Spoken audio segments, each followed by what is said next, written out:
وداويته والراي لا صار دربه راح لا تعكه لو يلتوي قالوا العربان لويته والحر تلقى التصرف فيه والحنكه ويعجبك باسلوبه الطيب ليا جيته ويا زبنت وجيته وانت في ضنكه تهون كربة كلام انك تناصيته ويقف معك ماشي لا ظنه ولا شكه ولا يندرق عنك لن جيته وناديته والصاحب اللي معك بالصدق لا تفكه ما حد يسد مكانه لا وفكيته واما الردي لا ترجى خير من بنكه ما هو بواقف معك مهما ترجيته وان شفت ناس تطبل على الدبكه كب ما يصحى معك لو كان صحيته خلي يذوق الغبن ويجرب الربكه ويندم لا شافك مع اسرع خط مريته والصاحب اللي معك بالصدق لا والباب لا جاك مع الريح قم صكه وانس ولا تمر به ما دام صكيته وفي المجلس اقلط ولا تقعد على الدكه ولا كل واحد لزوم تجيه في بيته كم صقر لا شاف صيد يطيح في شبكه ويقع على الارض والعدوان شاويته واوصيك لا تعترض للناس في السكه وتندم ندامه على كل شيء سويته واحفظ فروضك ومالك لا اكتمل زكه المال فيه بركه ان كان زكيته واللي في شغله ملم ويعرف يحبكه واللي في شغله ملم ويعرف يحبكه يحسب ظروف الزمن ويعرف توقيته والمسلم اللي يصلي قبلته مكه ونحمد الله لأجل فرض صليته. سلامتك. سالم حياك الله صح لسانك. الشاعر الضيف الأستاذ غازي الخالدي يسرنا أن يقدم المشاركة التي لديه وله منا ألف ترحيب. الله يبقيك. السلام عليكم ورحمة الله وبركاته. عليكم السلام ورحمة الله وبركاته. ونبارك لعرسان هذه الليلة. أما بالنسبة للمشاركة بمناسبة عودة خادم الحرمين الشريفين الملك فهد أطال الله في عمره الملك عبد الله أطال الله في عمره. يا تونس الخضراء ويا ضفة النيل يا ديرة المختار رمز الكرامة يا معقل الحكمة ولو قيل ما قيل يا حاضنة مسقط ودار المنامة يا تونس الخضراء ويا ضفة النيل يا ديرة المختار رمز الكرامة يا معقل الحكمة ولو قيل ما قيل يا حاضنة مسقط ودار المنامة الوضع بالتأكيد يحتاج تحليل ولا أحد يلوم الخالدي في كلامه يوم انكم تفنون من اجل تبديل نفنى لاجل ساس الفخر والزعامه مليكنا حامل حمام عدل الميل فكره بحر شوق الرعد والغمامه ساعة امطرت واعتاضت الارض بالسيل من الحجاز ليا قصور اليمامه لقصى شمال الدار ميلا بعد ميل لقصى الجنوب وشرقها مع تهامه يكفيه في شعبه ومن دون تمثيل دمع العيون اللي قفت ابتسامه وافعال ما تحصى سوات القناديل يا كم وكم عن مظلم مجلة ظلامه يكفيه في شعبه من دون تمثيل دمع العيون اللي قفته ابتسامة، وافعال ما تحصى سوات القناديل.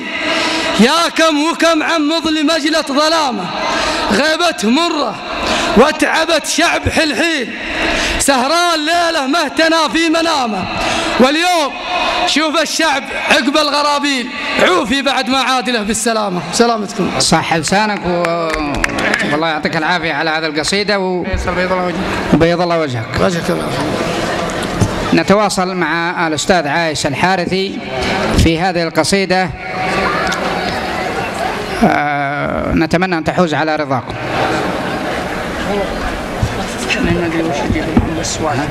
عندي بس أنا قصيدة يعني حلوة جذابة للجمهور. مشكور يعطيك العافية. ويضل وجهك برا والله يا رجال هواوي لا عادي والله. طيب بعد احنا نبغى قلوب خضر. لا والله اذا حلال تبي تشارك اجلس تبي تروح الحين بعد الرجال. لا تروح.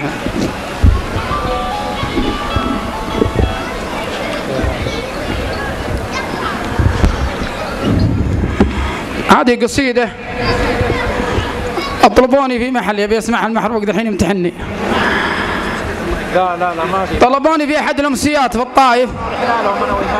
المهم حطوني بذاك الورعين اثنين كلهم رجال يعني، لكن عاد شباب اخذوا نص ساعه. انا جيت من بدري وهم قعدوا عند الحلاقين يتنعمون يزينون، انا على طول رحت لا في شيء بحلقه ولا.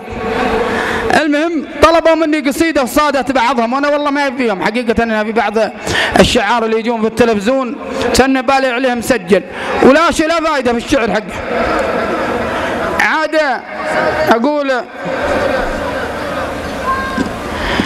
يا الله يا سامع دعاء طلابي، ثبتني ليا قرب الميعاد. عبدك دعاك تعون الحساب، واغفر ذنوبي يا ولي يا هادي. الشعر ما طول علي غيابه، مطوع وان قلت يجي من قادي. واليا طار فيها جسي غنابه، واجمل شوارد في القصيد اصطادي. والسيف دايم مسكته بنصابه، واللي يشوف الدرب ما هو غادي. يلي تبون الشعر عند اصحابه، حكمه ما هو بيت كلام عادي. ابن الشعر فيها جسي ورقابه، عن ما يعن متمكي جنس رمادي. مربي الخنفس وحتى شنابه، والياها رجت سنب الأعلى رادي. بعض الشعر عيب على من جابه، سوي الشعر في النصح والإرشاد. كم شاعر يحضر ولا يدرى به، يحضر ويمشي معنا الشادي. وليشتهر تقوم الكحرابه، وعن العلوم الطيبة متحادي. واللي على أصحاب كثير اغتابه، لا تصحب ولا تكون معادي. ولا تصاحب اللي ما صفى الأقرابه، ولا تحط له في مجلسك مقعادي. ولا تنشد لو طالع عنك غيابه، ارقد طويلة واترك بالوادي. وكتاب ربي حظ من يقربه، نور الصدور مثل جالك بادي. لك تجذبه دين عليك يجيك لسدادي واقلع عن التدخين يا شرابه